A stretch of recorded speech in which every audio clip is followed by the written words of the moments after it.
Assalamualaikum warahmatullahi wabarakatuh. Halo halo, apa kabar Anda semua? Kembali berjumpa dengan saya Hersbun Arif dari Forum News Network. Calon Presiden nomor satu Anies Baswedan tampaknya kehabisan kata untuk merespon manuver Presiden Jokowi yang terus cawe-cawe, bahkan ini secara terang-terangan menunjukkan sikap tidak netral pada Pilpres 2024. Presiden Jokowi hari ini, Rabu 24 Januari 2024, secara belak-belakan menunjukkan sikap dan preferensi politiknya pada Pilpres 2024 nanti. Dia dengan tegas tidak akan netral. Sebagai presiden, Jokowi mengaku punya hak untuk berkampanye dan memihak kepada salah satu pasangan calon. Hal itu, kata dia, dijamin dalam demokrasi karena sebagai presiden dia adalah pejabat publik sekaligus pejabat politik. Batasannya, kata Jokowi, sangat jelas. Yang paling penting ketika berkampanye dia tidak menggunakan fasilitasnya sebagai pejabat negara atau sebagai presiden. Wajar ya ketika ditanya oleh wartawan itu Anies tampak kesulitan menjawab. Dia sempat tertegun untuk merespon pernyataan Jokowi. Pak Anies tadi pagi Pak Presiden Joko Widodo menyampaikan sebuah statement bahwa ia mengatakan bahwa Presiden itu adalah warga negara dan dia berhak untuk memihak dan juga berkampanye dalam demokrasi. Tanggapannya Pak Anies sebagai salah satu yang merupakan peserta dalam Pilpres 2024 Pak Anies. Iya, menurut saya masyarakat bisa mencerna dan nanti menakar, menimbang pandangan tersebut. Karena sebelumnya yang kami dengar adalah netral, mengayomi semua, memfasilitasi semua. Jadi kami serahkan aja kepada masyarakat Indonesia untuk mencerna dan menilai.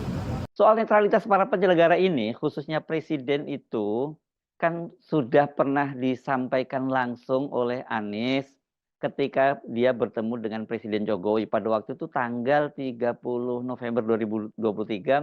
Anies itu diundang oleh Presiden Jokowi bersama dengan dua orang calon presiden lainnya, yakni Prabowo Subianto dan Ganjar Pranowo. Saat itu Anies itu menyampaikan secara halus bahwa dia menyampaikan titipan pesan dari banyak masyarakat yang sayang kepada Jokowi agar aparat negara itu bersikap netral. Kami sampaikan terima kasih atas undangan untuk jamuan makan siang dengan Pak Presiden. Saya terima undangannya pekan lalu untuk diundang hari Minggu, tapi kami sampaikan hari Minggu kemarin ada komitmen dengan masyarakat di Jember sehingga tidak bisa. Lalu terima kasih berkenan dibuatnya hari Senin sehingga kita bisa ikut sama-sama hadir. Dan tadi kita ngobrol santai, banyak hal yang dibahas, banyak hal yang didiskusikan, tapi semuanya sifatnya ringan-ringan gitu Pak ya. Tidak ada sesuatu yang berat. Hanya kami tadi sampaikan kepada beliau bahwa kami sering bertemu dengan banyak orang-orang yang sayang pada Pak Presiden.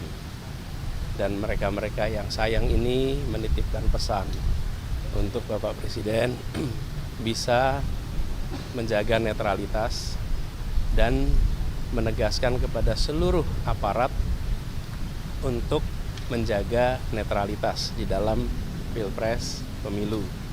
Dan tadi beliau sampaikan bahwa beliau memang mengumpulkan pejabat, gubernur, bupati, bahkan akan mengumpulkan TNI, polisi, dan semua aparat-aparat untuk netral.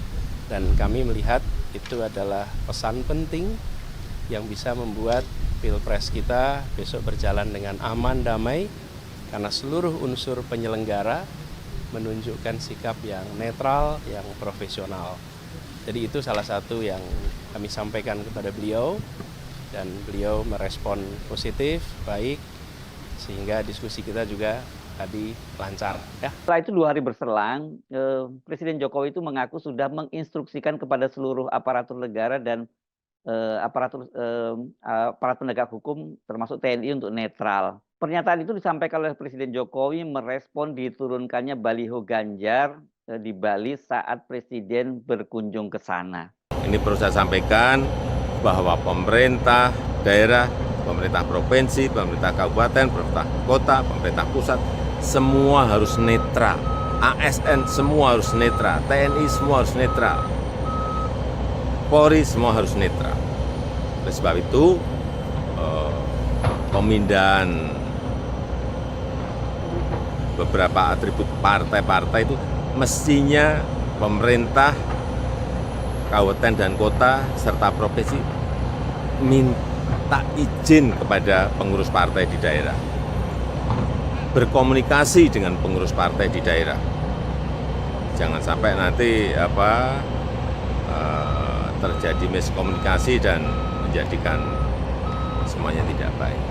Nah, kalau sekarang Presiden Jokowi mengaku sebagai presiden berhak kampanye dan dia berhak juga memihak, begitu juga para menteri juga berhak kampanye dan memihak, bagaimana kita bisa berharap para aparatur negara, TNI, dan juga Polri itu netral kalau presidennya sudah menyatakan seperti itu? Perlu dicatat, Jokowi menyampaikan hal itu di Bandara Halim Perdana Kusuma, itu didampingi oleh Menteri Pertahanan Prabowo Subianto. Ini dia adalah salah satu kandidat calon presiden, kemudian Panglima TNI Jenderal TNI Agus Subianto, dan 3 kepala staf angkatan, dari Kepala Staf Angkatan TNI Angkatan Darat, Kepala Staf TNI Angkatan Laut, dan Kepala Staf TNI Angkatan Udara. Bukankah ucapan presiden itu bisa diartikan sebagai perintah, sebagai instruksi? Dengan begitu, bila ada aparat penegak hukum, TNI, dan aparatur sipil negara bersikap tidak netral, sulit kita untuk mempersoalkannya karena presidennya sendiri juga tidak netral. Syarat dari presiden bahwa presiden, menteri itu boleh berkampanye dan berpihak selama tidak menggunakan fasilitas negara ini sangat sulit dilaksanakan. Dan ini sudah terlihat di lapangan karena Menteri Negara BUMN Erick Thohir misalnya sudah jelas dia berpihak dan berkampanye untuk paslon nomor 2 Prabowo Gibran, dan ini sudah disentil oleh Anies Baswedan gitu ya. Nah, kalau presiden, sebagai presiden itu ya, Jokowi itu selama 24 jam itu menggunakan semua fasilitas negara. Aturannya memang begitu karena ini kan berkaitan juga dengan soal keamanan sebagai seorang presiden dan seorang kepala negara. Jadi mulai dari kendaraan, pengawalan, dan kemudian dia tinggal di istana dan sebagainya, itu semua itu melekat pada Jokowi selama 24 jam. Bukan hanya pada Jokowi, ini pada istrinya Nyonya Iriana, pada ketiga orang anaknya, ya Gibran, Kaisang, dan Kahiyang juga, dan menantu mereka tentu saja. Ini termasuk bahkan cucu itu, semua itu mendapat pengawalan dari negara. Emang boleh gitu kalau ketika Jokowi ini berkampanye begitu, memutuskan kampanye, kemudian mereka ini para pengawal presiden ini kemudian menarik dirinya gitu, memutuskan karena presiden tidak boleh menggunakan itu, dan atau kemudian Presiden Jokowi ya selama itu dia harus keluar dari istana, pindah ke rumah pribadinya sendiri gitu tanpa pengawalan. Saya kira kan itu nggak mungkin bisa dilakukan. Kalau semua itu dilakukan itu sangat berbahaya, terjadi apa-apa pada Pak Jokowi sebagai seorang presiden, bagaimanapun itu citra dari negara ini yang dipertaruhkan. Contoh terbaru itu adalah apa yang dilakukan oleh istri Jokowi, Nyonya Iriana. Ketika Presiden Jokowi melakukan kunjungan kerja ke Salatiga, Jawa Tengah hari Selasa 23 Januari 2024, dari mobil kepresiden yang dikawal oleh iring-iringan pasukan pengamanan itu muncul seseorang yang mengacungkan salam pose 2 jari. Ini dari mobil kepresidenan ya. Videonya viral dan saat itu masyarakat yang berada di pinggir jalan itu bukan mengeluhkan Jokowi tapi menyerukan nama Ganjar dan Mahfud. Media ini menyebut, ada yang menyebutnya begini, sosok misterius pose 2 jari dari dalam mobil RI1. Namun ada media yang secara tegas menyebut bahwa pose 2 jari dari mobil kepresidenan itu dilakukan oleh Nyonya Iriana. Soal ini sempat ditanyakan langsung kepada Jokowi saat dia berada di Bandara Halim. Waktu itu Jokowi menjawab pendek, ya kan menyenangkan kata dia. Dan ketika ditanya oleh wartawan lebih tegas apa maksudnya menyenangkan, dia menjawab sekenanya. Ya nggak tahu, menyenangkan kalau ketemu masyarakat kan menyenangkan. Apakah ekspresi menyenangkan itu harus berupa pose 2 jari yang identik dengan paslon 02 Prabowo Gibran yang notabene adalah anak pasangan dari Jokowi dan Iriana? Bukankah itu jelas-jelas penyalahgunaan fasilitas negara? Dalam pasal 304 ayat 1 Undang-Undang Pemilu disebutkan dalam melaksanakan kampanye presiden dan wakil presiden, pejabat negara, pejabat daerah dilarang menggunakan fasilitas negara.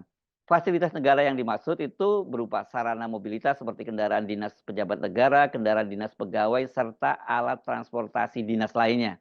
Jadi katakanlah kalau Ibu Iriana itu tadi berada di mobil pengawal juga nggak boleh ya, karena mobil itu adalah mobil negara.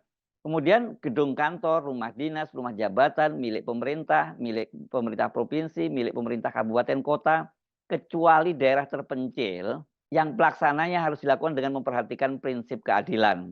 Kemudian yang dilarang juga sarana perkantoran, radio daerah, dan sandi, garis miring telekomunikasi milik pemerintah provinsi, kabupaten kota, dan peralatan lainnya dan fasilitas lainnya yang dibiayai oleh APBN atau anggaran pendapatan dan belanja daerah. Nah, sangat jelas ya, presiden saja itu dilarang menggunakan semua fasilitas negara untuk kampanye, apalagi istrinya. Jadi kalau soal-soal yang elementer saja ini berkaitan dengan aturan, atau kalau toh tidak ada aturannya itu berkaitan dengan etika saja, Jokowi dan keluarganya itu nggak paham, kita mau ngomong apa lagi ya? Ini kalau kata anak-anak sekarang ini angel ini tuturane gitu ya. Kita jadi paham bila banyak kalangan yang menyerukan agar Jokowi itu segera dimakzulkan jika ingin hasil pemilu yang berintegritas.